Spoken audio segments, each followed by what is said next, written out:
तो इस मांगा के बारे में मैंने कल एक शॉर्ट वीडियो डाला था जिसमें मैंने इस मांगा की थोड़ी सी स्टोरी एक्सप्लेन की थी, लेकिन इस वीडियो में मैं चैप्टर 1 और आगे की स्टोरी थोड़ी सी एक्सप्लेन करूंगा ताकि तुमको इस मांगा में थोड़ा सा इंटरेस्ट जागे। इस मांगा का नाम बहुत ही लंबा है, इसका नाम मैं डिस्क्रिप्शन में दे दूंगा, तो उधर से जाके तुम पढ़ सकते हो। तो चैनल को सब्सक्राइब और वीडियो को लाइक कर देना। तो चलो वीडियो को स्टार्ट करते हैं। तो मांगा के स्टार्ट में हमें एक हॉस्पिटल का सीन दिखाया जाता है जहाँ पे हमारा एमसी हॉस्पिटल में एडमिट होता है। इसके साथ अभी क्या हुआ है, कैसे हुआ है, ये हमें आगे पता चलेगा। अभी हमारे एमसी को हॉस्पिटल में होश आ जाता है और वो पहला शब्द अपने मुंह से ये बोलता है, क्या मैं वापस आ गया। फिर हमें बताया जाता है उसका पास्ट, फिर हमें बताया जाता है उसके साथ क्या क्या हुआ है। तो पहले हमें स्कूल का सीन दिखाया जाता है जहाँ पे स्टूडेंट एक लड़के को बुल्ली कर रहे होते हैं और जो बुल्ली हो रहा होता है वो हमारा एमसी है। अभी हमारा एमसी उसके साथ जो जो हुआ वो बोल रहा होता है, उसके लाइफ में कैसे घोड़े लगे हैं वो बता रहा होता है। वो बोलता है कि मुझे हाई स्कूल में हमेशा बुली किया जाता है, सभी लोग मुझको हमेशा बुली करते हैं और मुझ में फाइट बैक करने की कोई हिम्मत नहीं है और इस वजह से मुझे खुद से ही नफरत है। मुझे लोगों से भी नफरत है जो मुझे देखकर अपनी आंखें बंद कर लेते हैं, मुझे देखकर अनदेखा कर देते हैं। उन लोगों से भी मुझे बहुत नफरत है। मुझे जो बुली करते हैं मैं उनसे भी बहुत नफरत करता हूँ, लेकिन उतनी ही नफरत करता हूँ मैं खुद से, मेरी पैथेटिक सेल्फ से। हमारा एमसी बेड पे होता है और वो बोलता है, मैं हमेशा विश करता हूँ कि मेरी लाइफ कभी तो चेंज हो जाए। तभी वो अपनी आंखें खोलता है और एक लड़की बोलती है वेलकम। वैसे हमारे एमसी का नाम यामाडा टाकेरू है, तो आगे जाके बहुत ही एक्सप्लेन करने में मुश्किल होने वाला है क्योंकि हमारा एमसी 2 बॉडी में रहता है, लेकिन ये दूसरी बॉडी है ना उसका नाम भी टाकेरू है और ये हमारा ओरिजिनल एमसी है ना इसका नाम भी टाकेरू है, लेकिन इनका सरनेम अलग अलग है। तो मैं अपना असली एमसी को यामाटो बोलूँगा, लेकिन ये जब दूसरी बॉडी में रहेगा उसको टाकेरू बोलूँगा। तो आगे आप देखोगे ना तो समझ में आएगा कि इस एमसी के कैसे लाइफ में घोड़े लगे पड़े हैं। अपना एमसी अपनी स्टोरी बताने को चालू रखता है कि उसको दूसरे वर्ल्ड में समन किया गया है और उसको उधर डीमन किंग को हराना है। वो उधर 3 साल तक रहता है, उधर ट्रेनिंग करता है, सब ट्रेनिंग करता है, मतलब मैजिक, फाइटिंग, सब कुछ सीखता है उधर वो, और फाइनली वो डीमन किंग को हरा भी देता है। और इस सफ़र में उसके साथ एक लड़की रहती है, मतलब उधर के वर्ल्ड की रहती है, जिसका नाम है एडेलवेस, लेकिन इसको मैं वेस बोलूँगा, बहुत लंबा नाम है। इनका ऐसे ही सफ़र चलता है। वो फाइनली जाकर डीमन किंग से फाइट करते हैं, डीमन किंग को हरा देते हैं। उसके बाद ये होता है, अभी क्या होता है वो शब्द से शब्द पता चलेंगे। जहाँ पे एक मिनिस्टर होता है और उसकी साइड में एमसी होता है जिसको जंजीरों में जकड़ा होता है, उसके हाथों में पैरों में बेड़ियाँ होती है और वो मिनिस्टर बोल रहा होता है, भगवान का नाम लेकर हम एक मॉन्स्टर को आज मारने वाले हैं जिसका नाम है यामाडा टाकेरू। फिर मिनिस्टर बोलता है, ये मॉन्स्टर इतनी पावर रखता है कि इसने डीमन किंग को भी हरा दिया है, आगे हमें इसकी कोई ज़रूरत नहीं है, ये इधर की ह्यूमैनिटी के लिए खतरा है, तो हमें इससे जल्द से जल्द इसको मारना चाहिए, इस खतरे को शुरू होने से पहले मिटाना चाहिए। अभी हमारा एमसी इतना स्ट्रॉन्ग है तो इसको जंजीरों में जकड़ा कैसे ये तो हमें पता नहीं चलता, लेकिन अभी इसको जो जंजीरें पहने हैं उससे वो कोई मैजिक नहीं यूज कर सकता, इसलिए वो इधर से भाग भी नहीं सकता।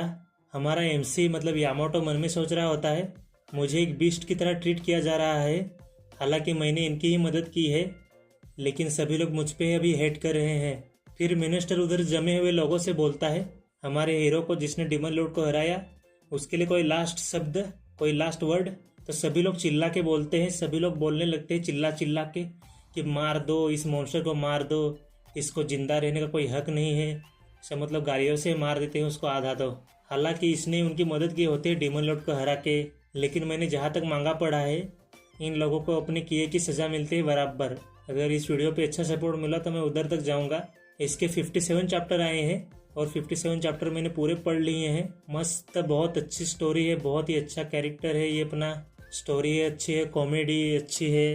तो टॉपिक के बाहर जा रहे हैं हम, तो आते हैं टॉपिक पे फिर से। फिर एक सिपाही तलवार लेके आता है और वो बोलता है मिनिस्टर को, मिनिस्टर साहब मैं बोर हो गया। फिर मिनिस्टर बोलता है, ठीक है फिर काम ख़त्म कर दो इसका। लेकिन तभी एक लड़की चिल्लाती है कि मत मारो इसे, जो कि अपने एमसी की पार्टनर है सफ़र में, जो कि डीमन लॉर्ड को हराया उस सफ़र में पार्टनर थी वेस। वो चिल्लाते हैं कि मत मारो ऐसा, लेकिन कौन ही सुनने वाला है, हीरो को टपका देते हैं वो, मुंडी सर से अलग। तुम्हें क्या लगा था बच जाएगा? नहीं, मारा जाता है अपना एमसी। लेकिन सर काटने से पहले कोई तो उसके लिए चिल्लाया, इसलिए उसको बहुत खुशी होती है। वो मन में सोचता है, जब मैं अपने वर्ल्ड से आया था इस वर्ल्ड में, उधर भी मेरे को देखने वाला कोई नहीं था, मेरे को एक्सेप्ट करे ऐसा कोई नहीं था, लेकिन इस वर्ल्ड में कोई तो ऐसा था जो मेरे लिए चिल्लाया, मेरे लिए केयर की। इसलिए इस बात से एमसी को थोड़ी तो खुशी हो रही होती है। और फिर हम अपने एमसी का सर देखते हैं उछलते हुए अपने शरीर से।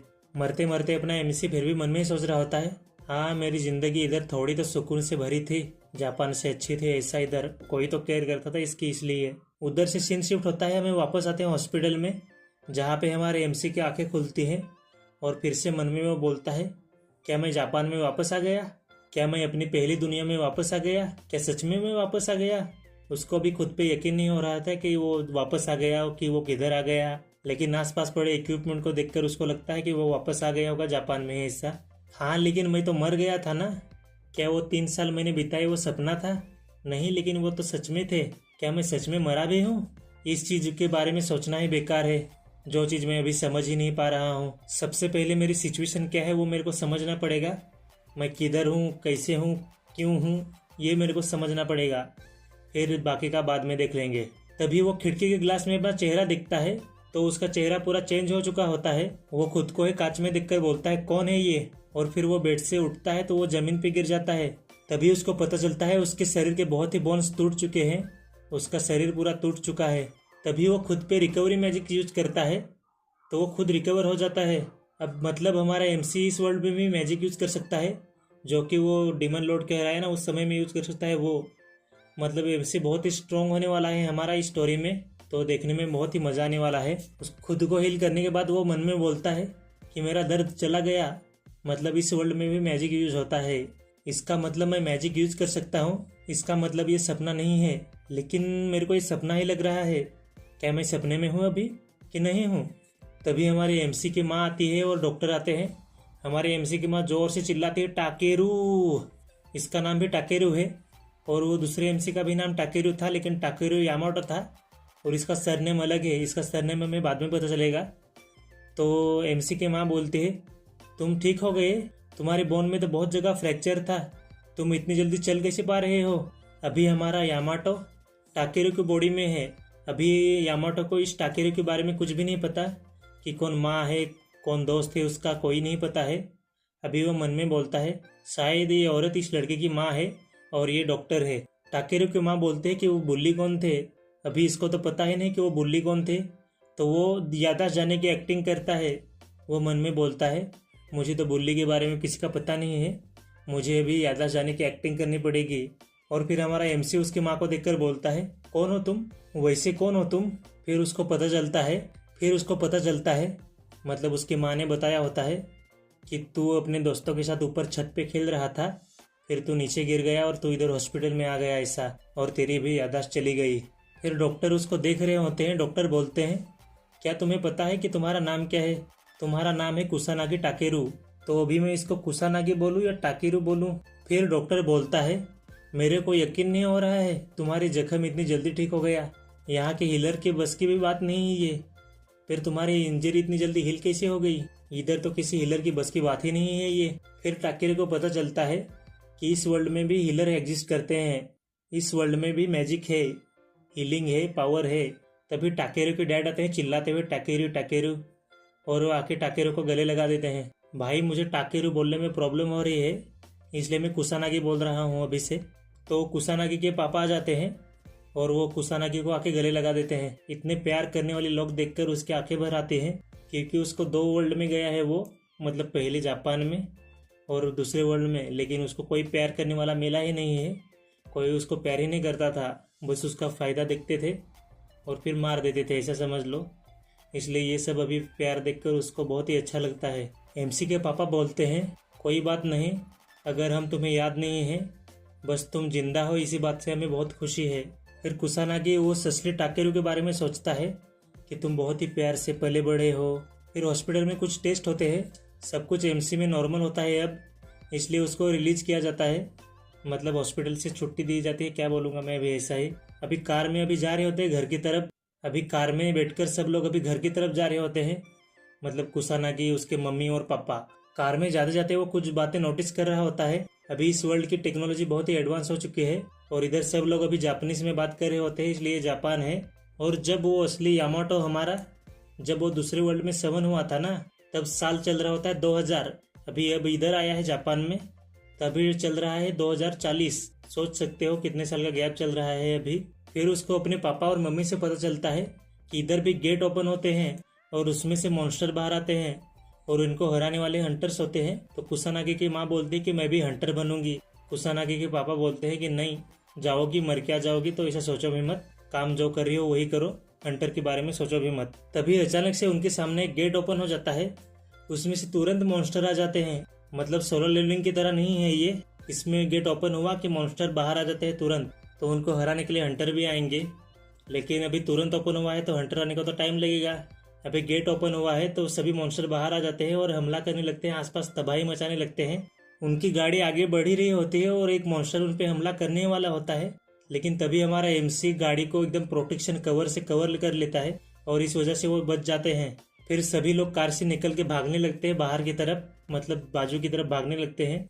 तभी उनके सामने एक बहुत ही बड़ा मॉन्स्टर आता है जो कि दूसरे मॉन्स्टर को समन करता है, गॉब्लिन्स को समन करता है। कुसानागी तो तुरंत समझ जाता है, हमारा एमसी तो तुरंत समझ जाता है कि ये समनिंग स्किल है, लेकिन अभी इसको अपने पेरेंट्स को संभालना है और ये अपनी पावर यूज नहीं कर सकता क्योंकि इधर के रूल्स नहीं पता है, उसको कुछ नहीं पता है और वो अपने पेरेंट्स के सामने पावर भी नहीं शो कर सकता क्योंकि उसको खुद के बारे में कुछ पता ही नहीं था कि वो उसके पास पावर है कि नहीं, और दूसरे लोगों को पता चला तो उसी साथ क्या होगा, कैसा होगा। तो अभी ये कुछ भी रिस्क नहीं ले सकता, इसलिए वो दौड़ के भागने लगते हैं। लेकिन मॉन्स्टर रुक नहीं रहे होते हैं, वो लोगों के सर उखाड़ उखाड़ के फेंक रहे होते हैं। ये देखकर कुसानागी को अपना पास्ट याद आ जाता है। ये देखकर अपना एमसी को दूसरे वर्ल्ड की बात याद आती है जब उसका सर काटा होता है, तब की बात। ये देखकर उसको बहुत ही गुस्सा आ जाता है, वो फाइट बैक करने की सोचता है, लेकिन तभी एमसी के पापा पीछे से बोलते हैं कि चलो इधर से भागो। हमारा एमसी अपने पेरेंट्स की तरफ भागने लगता है, लेकिन तभी अपने पेरेंट्स के पीछे एक बहुत ही बड़े मॉन्स्टर को देखता है जो कि उनके ऊपर हमला करने वाला होता है। तो ना चाहते हुए भी हमारे एमसी को अपनी पावर यूज करनी पड़ती है और हमारा एमसी एक ही बार में उस मॉन्स्टर का पूरा सर ही उखाड़ देता है, पूरा फोड़ देता है। एमसी के मम्मी पापा देख लेते हैं कि मॉन्स्टर का सर उड़ चुका है, लेकिन ये किसने किया उन्हें पता नहीं होता है।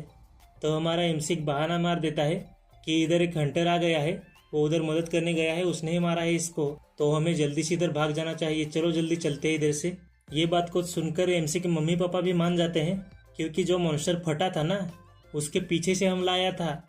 और ये हमला किसने किया था वो हमें दिखाई जाती है। वो एक लड़की है जो कि ऊंची बिल्डिंग के ऊपर से देख रही होती है हमारे एमसी की तरफ, और हमारा एमसी भी मन में सोचता है मैंने मॉन्स्टर पे हमला तो किया था, लेकिन उसके पीछे से ही किसने तो हमला किया था।